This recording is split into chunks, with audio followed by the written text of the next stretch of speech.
नमस्कार साथियों, सहज ऑनलाइन क्लासेज यूट्यूब प्लेटफॉर्म पर आप सभी साथियों का हार्दिक स्वागत, हार्दिक अभिनंदन। जुड़े रहिए हमारे साथ साथियों। और जैसा कि हम राजस्थान कला संस्कृति का अध्याय बहुत ही बढ़िया तरीके से कर रहे हैं, तो इससे पूर्व हमने 5 भाग राजस्थान के प्रमुख दुर्गों के रूप में कर लिए हैं। आज हम छठे भाग में लेकर आ रहे हैं जो बाकी बचे हुए राजस्थान के प्रमुख दुर्ग है। वीडियो को ज्यादा से ज्यादा शेयर कीजिए, लाइक कीजिए और प्रेषित कीजिए। और जो पीछे जितनी भी अपने राजस्थान कला संस्कृति या हिंदी की क्लासेज है अथवा राजस्थान के जिला दर्शन की क्लासेज है, वो मैंने डिस्क्रिप्शन बॉक्स में लिंक डाल रखा है, आप वहां आराम से देख सकते हो। बिल्कुल आप लोगों के सुझाव सादर आमंत्रित है। तो चलिए शुरू करते हैं आज का अगला राजस्थान का प्रमुख किला। अगले हम किले की बात करते हैं तो अगला जो किला है वह है बीकानेर का किला। किसका किला जी? बीकानेर का किला। और यह बीकानेर में स्थित है। इसे जूनागढ़ भी कहते हैं। क्या कहते हैं?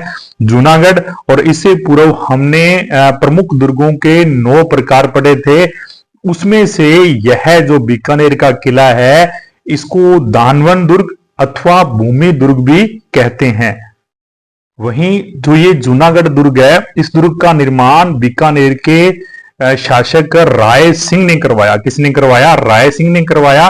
और यह जो निर्माण करवाया था ना, यह करवाया था बीका की टेकरी, अर्थात जो बीकानेर का वास्तविक किला है उसकी नींव तो रखी थी बीकानेर के यशस्वी संस्थापक राव बीकाजी ने। और राव जोधा के ये 5वें पुत्र थे। मारवाड़ से अलग होकर बीकानेर आ गए तो इन्होंने अपने नाम पर बीकानेर में बीकानेर दुर्ग की नींव रखी और बीकानेर दुर्ग का निर्माण करवाया। वहीं जो राव राय सिंह जी थे, उन्होंने इस दुर्ग का निर्माण करवाया। यानी कि जो जूनागढ़ दुर्ग है वह पुराने बीका जो किला बनाया हुआ था बीका जी का, उसकी खंडरों पर इसका निर्माण करवाया है। साथ ही इस दुर्ग का जो नाम है वह क्या रखा? जूनागढ़ दुर्ग। क्या नाम रखा जी? जूनागढ़ दुर्ग। जो राय सिंह प्रशस्ति है उस प्रशस्ति के अनुसार इस दुर्ग का निर्माण 1588 में आरंभ हो गया था और यह दुर्ग 1594 में बनकर पूरी तरह से तैयार हुआ था। यहां ध्यान रखना, जो राय सिंह प्रशस्ति है जिसे जूनागढ़ की प्रशस्ति भी कहते हैं, इसके जो रचयिता थे, रचनाकार थे, वह कौन थे? वह थे जयिता। क्या नाम थे? राय सिंह प्रशस्ति या जूनागढ़ प्रशस्ति के जो रचनाकार थे वो कौन थे? जयिता। जूनागढ़ जो दुर्ग है यह चतुष्कोणीय है। वहीं जब बीकानेर दुर्ग में प्रवेश करते हैं तो सन 1567 ईस्वी में मेवाड़ की रक्षार्थ जो जयमल मेड़तिया थे और उनके बेनोई थे आमेर के रावत पत्ता सिसोदिया, उनकी गजारूढ़ मूर्तियां स्थापित है। और बादशाह अकबर ने भी आगरा के किले में के द्वार पर भी जयवल व पत्ता की ऐसी गजारूढ़ प्रतिमाएं वहां स्थापित की है। अगर जो जूनागढ़ दुर्ग है इसकी स्थापत्य कला पूछ ले तो यह कला आएगी हिंदू और मुस्लिम यानी कि मुगल शैली का इस दुर्ग के निर्माण में समन्वय लगा हुआ है। जो दुर्ग बना हुआ है, दुर्ग की प्राचीर बहुत ही सुदृढ़ है और इसमें 37 बुर्जे हैं। कितने बुर्जे हैं जी? 37 बुर्जे हैं। किस दुर्ग में? जूनागढ़ दुर्ग में। दुर्ग के चारों ओर गहरी खाई है। गहरी क्या है? खाई। गहरी क्या है जी? खाई।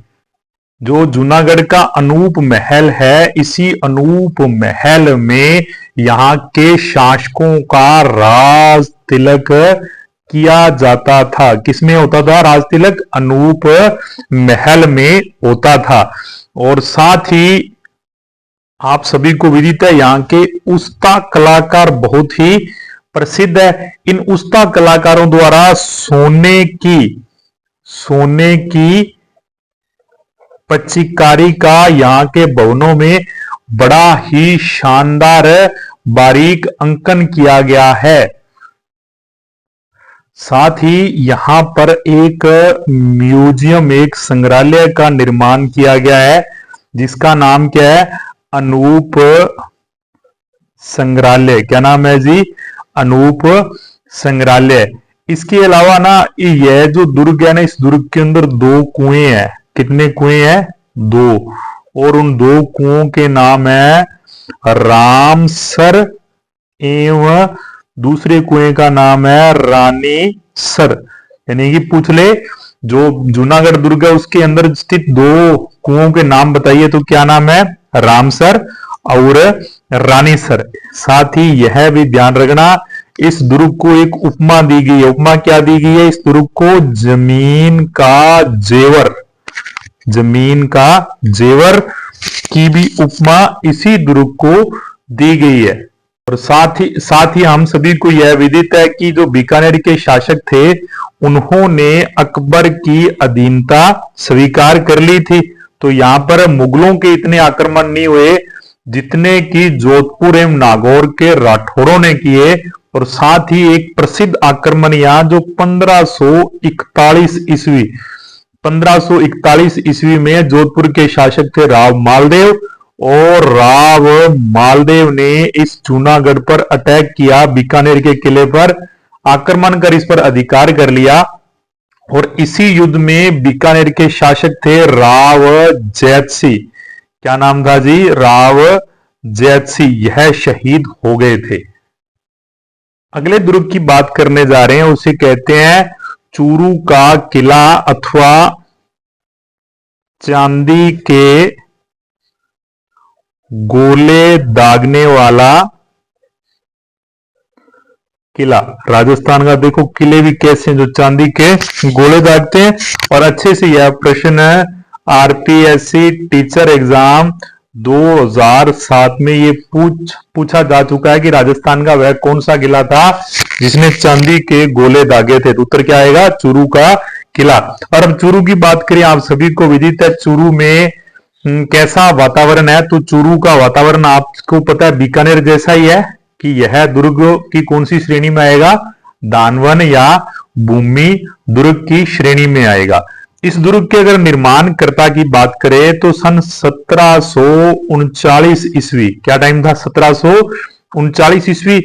इसके निर्माणकर्ता का नाम था ठाकुर कुशाल सिंह। 1739 ईस्वी में चूरू के किले का निर्माण ठाकुर कुशाल सिंह ने करवाया। अब इसके बाद समय आ गया सन 1814 ईस्वी का। 1814 में बीकानेर की सेना ने अंग्रेजों के साथ मिलकर इसी चूरू के किले पर आक्रमण कर दिया। उस समय जो किले के शासक थे उनका नाम था ठाकुर शिव सिंह। क्या नाम था? ठाकुर शिव सिंह। समय था सन 1814 का। तो दुर्ग में चारों ओर से अपने गोलों की बरसात होने लगी। तोपें चल रही है दोनों ओर से। आक्रमण के जवाब में दुर्ग के अंदर से भी गोले बरसाए जाने लगे। जब गोले बरसाते गए तो एक समय ऐसा आया जो दुर्ग के अंदर जो गोले बरसाए जा रहे थे उससे वो जो अपने गोले थे बारूद के किले के अंदर वह क्या समाप्त हो गए। और समाप्त हो गए तो अंत में क्या किया, यहां के दोनों ओर से गोले बरसाए जा रहे हैं। गोले बरसाते बरसाते जो दुर्ग के अंदर का गोला बारूद था, यानी कि गोलों में उस समय धातु जो थी वो शीशा का उपयोग होता था। और एक समय ऐसा आया कि दुर्ग के अंदर शीशा खत्म हो गया। अब शीशा खत्म हो गया तो यहाँ के जो नागरिक थे, दुर्ग के अंदर के नागरिक और यहाँ के धनिक लोग, यानी कि बड़े लोग जिनके पास पैसा अच्छा था, तो उन्होंने क्या किया, अपनी चांदी ला लाकर ठाकुर शिव सिंह को दे दी और कहा आप चांदी के गोले बनाकर शत्रु सेना पर दागे। अब चांदी के गोले देखकर आक्रमणकारी भी आश्चर्यचकित हो गए कि यार यहाँ तो क्या चांदी के गोले आ रहे हैं। उन्होंने यहाँ के नागरिकों की भावना का आदर करते हुए दुर्ग से घेरा उठा लिया। इस उपलक्ष्य में एक कवि ने बड़ा ही शानदार लिखा है, इस पर गौर रखना कि घोर ऊपर नीमड़ी, घोर ऊपर नीमड़ी, घोर ऊपर तोप, चांदी गोला चालता, चांदी गोला चालता, गोरा नाख्या तोप, बिको फिको पड़ गयो बण गोरा हमगीर, चांदी गोला चालिया चूरूरी तासीर। तो इसलिए ये चूरू के लिए बहुत ही प्रसिद्ध हो गया कि यह कैसा किला है कि जो चांदी के गोले दागता है।